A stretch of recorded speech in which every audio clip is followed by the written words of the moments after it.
Sékou kan bi la ñuy tàmbalee page bi di ñeel wàllu sport ak Aliou Cissé mi nga xamante ne ñu ngi koy xaar tey mu génne liste ay gayndeem. waaw liste 27 en tout cas moom la presse bi yëpp xamle Sénégal war a tàmbali son regroupement d'ailleurs fii à partir du 27 le 30 ñu war a jot drapeau bi comme ni ñu koy amalee traditionnellement ci palais de la République pour ñu dem fale nga xam te ne mooy Kigali parce que foofu la ñuy defee d'abord seen base fa la ñuy entraîner amal fa match amical d'ailleurs ak équipe dëkk ba laata ñuy dem Bafoussam nga xam ni mooy site bi abrité poule B bi nga xam te ne Sénégal a ci nekk Zimbabwe Guinée ak Malawi donc mu doon mbir moo xamante ni je pense que tey 10 heures dinañ ci am lu leer en tout cas ñenn ñi nga xamante ne ñu ngi leen di tudd am na ñoo xamante ne déjà xam nañu Aliou Cissé quelqu'un la koo xamante ne il tient beaucoup à le statut du groupe bi nga xamante ne yor na ko depuis des années des gens yoo xamante ne gëm na leen c'est aussi des joueurs yoo xamante ne bu méttee dañuy sacrifier wu pour sauver ko parce que aussi c'est important d'avoir des joueurs comme ça entraîneur bu ne soxla na ko et même nit ku ne soxla na am ci wetam koo xamante ne à tout moment mun na sacrifier pour sauver sa barbe donc je pense que ça c'est un événement boo xamante ne ñëpp dinañ ci nekkee nous on va faire vraiment le maximum pour suñu auditeurs téléspectateurs ak lecteurs yi am ci information yi nga xamante ne moom la ñuy soxla à travers des lives et tout lu ñuy def. alors Sékou ki ñi nga xamante ne ñoo di waa Guinée ak waa Zimbabwe ñoom ñooy adversaire yu gaynde Sénégal jot nañoo fësal seen ay liste. oui ñoom génnee nañu seen i liste Guinée nga xamante ne Kaba Diawara moo fa succédé Didier Six Kaba Diawara nekk ancien international guinéen pour un peu li Sophia doon wax on voit que les anciens sont en train de revenir jël seen soit ci bokku ci staff technique bi wala jël instance yi et Kaba Diawara loolu la def ñëw na jël seen fédération et là liste la boo xamante ne moo nekk bu Zimbabwe nit ñi dañuy après comprendre par là que il y a beaucoup de joueurs yoo xamante ne gisoo leen ki gën a célèbre pour Zimbabwe mooy Kassandé nga xamante ne sa sénégalais yi dinañ souvenir un peu waaye en 2017 surtout bon c'est un joueur qui ne sera pas à la Coupe d'Afrique même si c'est quand même ça va rester une légende pour Zimbabwe ak ñi nga xamante ne ñoo di seen Afrique aussi à travers son nom mi nga xamante ne Sénégal marqué na leen pour la Guinée Kaba Diawara nga gis distance bi noonu avec une absence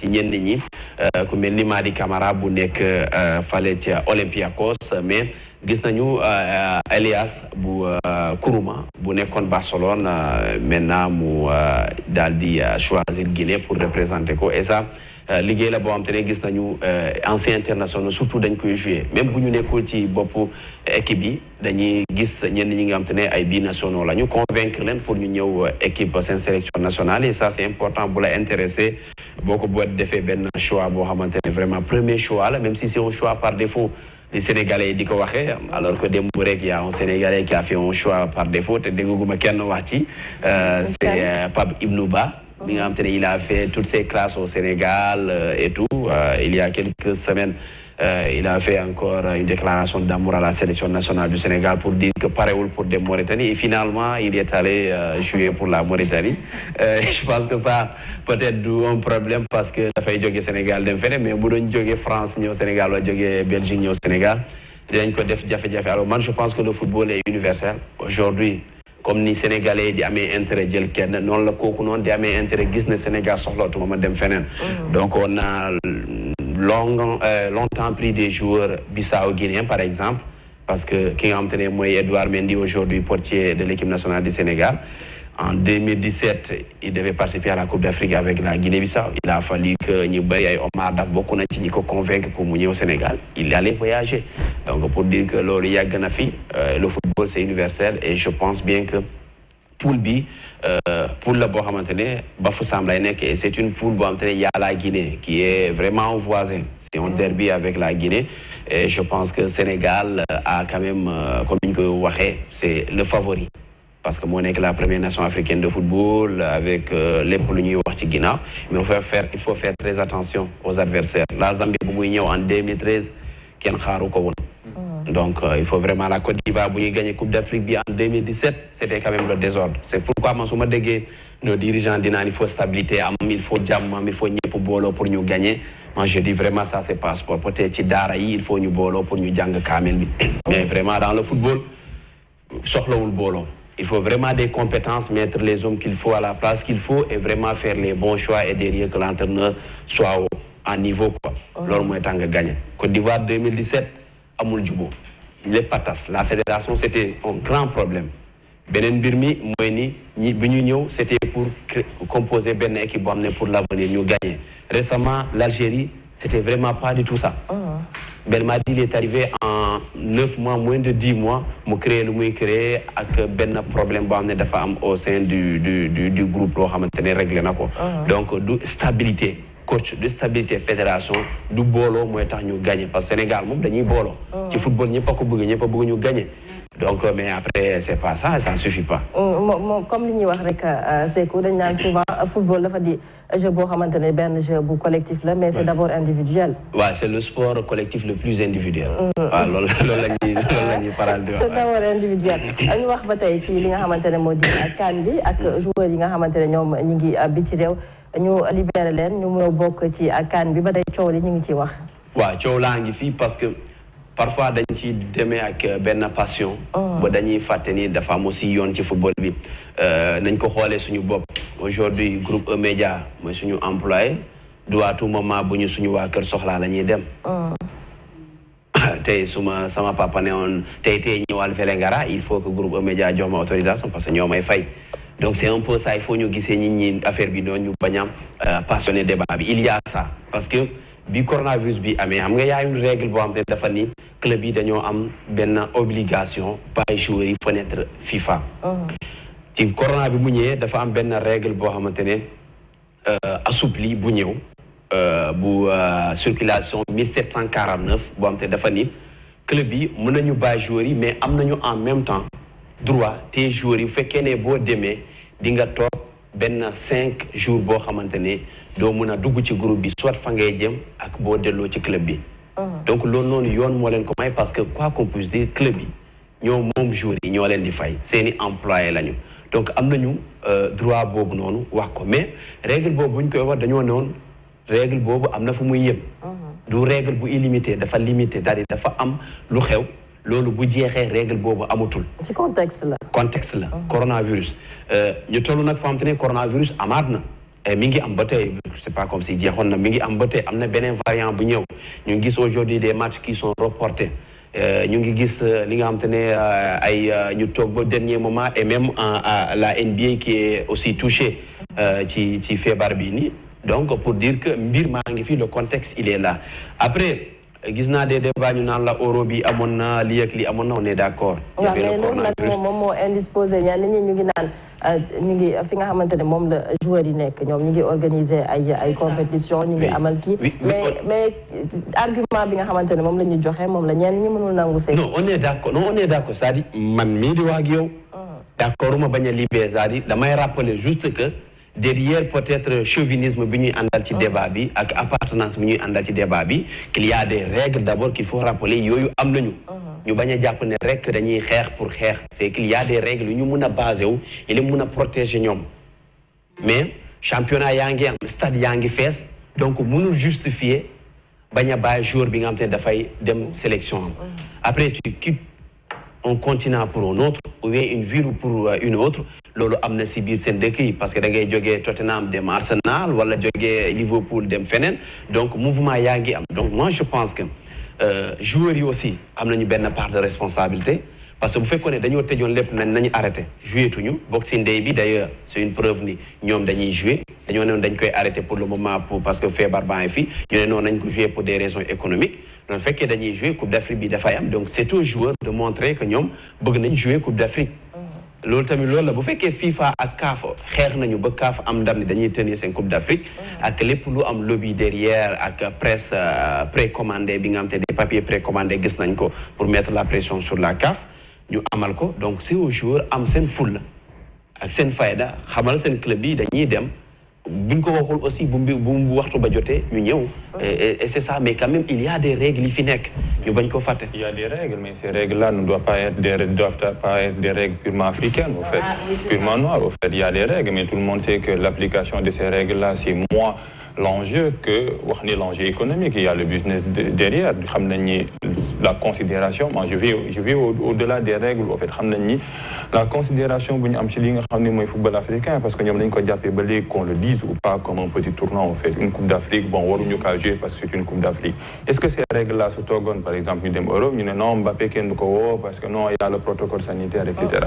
Moi, je pense que le protocole sanitaire, d'ailleurs, le protocole sanitaire, il faut appliquer, ce sont les pays européens qui ont contexte de pandémie Covid-19, mais tout le monde sait que le coronavirus, dans ce cas de figure-là, a bon dos parce qu'il y a le business derrière. Le problème, c'est qu'ils ne veulent pas tout simplement libérer.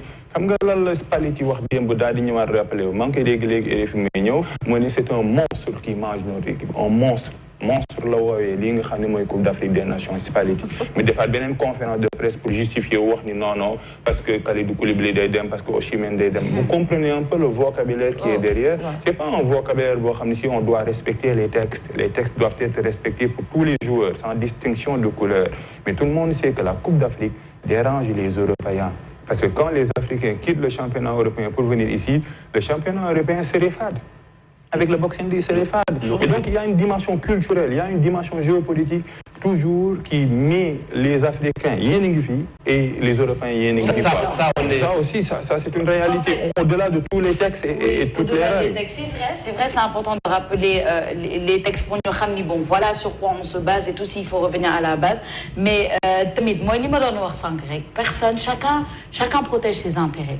Personne va venir, c'est tout à fait normal. Chacun va protéger ses intérêts. Personne va venir protéger les intérêts de Motakmane. C'est aux Africains, Nyom Sen Bob, de protéger leurs propres intérêts. C'est tout. Comme Ninko Waché, c'est aux joueurs de dire non, nous, on veut jouer la Coupe d'Afrique, et pour montrer que ce n'est pas un petit tournoi comme on le pense. Au contraire, vraiment, c'était un petit tournoi. Je pense que nous devons parce que si c'est un petit tournoi. Justement, c'est-à-dire, moi, je comprends les papas, les Oudiwa. Et c'est l'on qui sait. Saga il y a d'abord Yorgon Club qui dit que c'est un petit tournoi. C'est insultant parce qu'un petit tournoi, tes meilleurs joueurs d'un qui participer.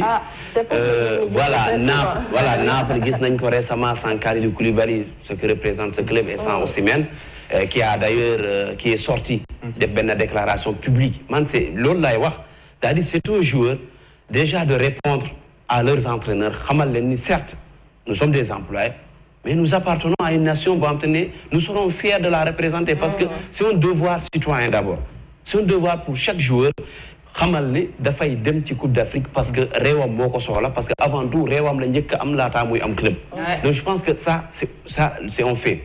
Mais benen mbir mi moy ni club yi texte ñuy sukkandiku mang koy wax c'est contextualisé. Moy ni aujourd'hui su fekkee ñom ñu ngi jouer di voyager mais loolu touché wu rek Afrique.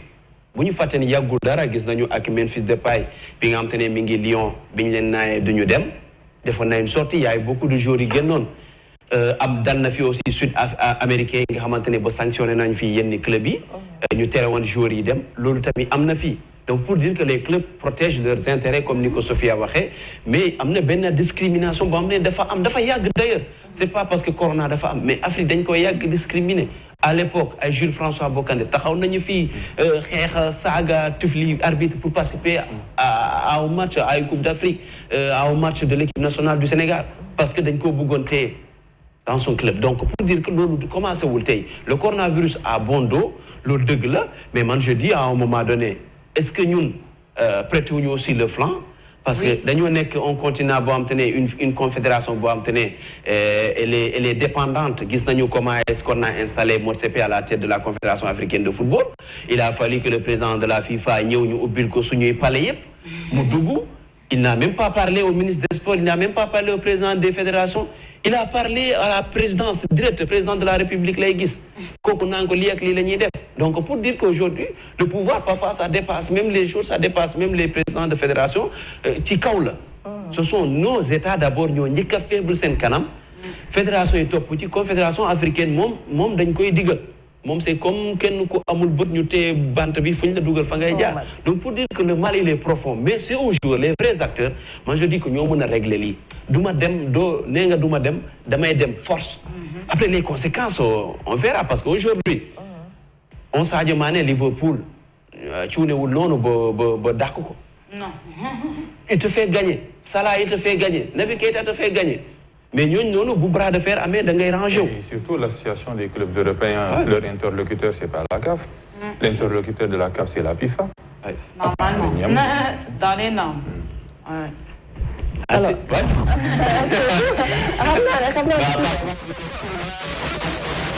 voilà, des clubs. Rassurez-vous, moi je suis contre Aïdolendem du Nudem. Donc je suis contre. Ah, vraiment, je voulais juste rappeler qu'à côté. C'est que rassurez-moi parce que moi je pensais que c'est comme non, ça je le dis partout. Rappeler les règles. C'est vraiment un manque de respect total, stigmatisation parce qu'en interne, nous avons joué. J'ai rappelé même que le Boxing Day, nous avons tenu nous avons joué pour des raisons économiques. Donc, nous aussi, pour des raisons économiques, on va jouer la Coupe d'Afrique et par respect. On va jouer la Coupe d'Afrique et par respect pour le Cameroun. Dans 2019, nous avons joué et il y a eu des papiers précommandés avec la complicité de l'Afrique. Parce que nous fait aussi la presse africaine est responsable. Oui. Les médias occidentaux, ils reprendre contextuellement. Ils peuvent reporter. Donc, pour dire que tout ça, on n'est pas vraiment du côté des victimes, on est parfois responsable. Mais moi je dis c'est un gros manque de respect, mais on a prêté le franc parce que nous aussi, c'est ça. Mais à côté, il y a des textes. Mais des textes qui ont été contextualisés. Voilà. Vu qu'il y a un texte qui respecte tout le monde, c'est pas à nous de respecter les textes. Oui, ci pays africains yi dañuy appliquer ci li nga xamantene modi seen ay règles yi nga xamné bind nañ ko ci seen ay textes kon Coupe d'Afrique des Nations Cameroun 2021 mën nañ ko amal ci jàmm africain jouer seen CAN. En tout cas sénégalais dinañ ñëw. Pour ñëw Sénégal 88 000 contaminations par jour. 88 000. L'Angleterre c'est plus au fait. Les gens se mais ni devons respecter les mesures barrières ci stade yoo xamante ne ñu ngi Europe noonu la ñu mën a respecter mesures barrières. C'est économique. L'enjeu c'est le business, l'enjeu c'est l'économie. C'est ça. C'est que c'est dit ñu ngi lay jaajëfal bu baax.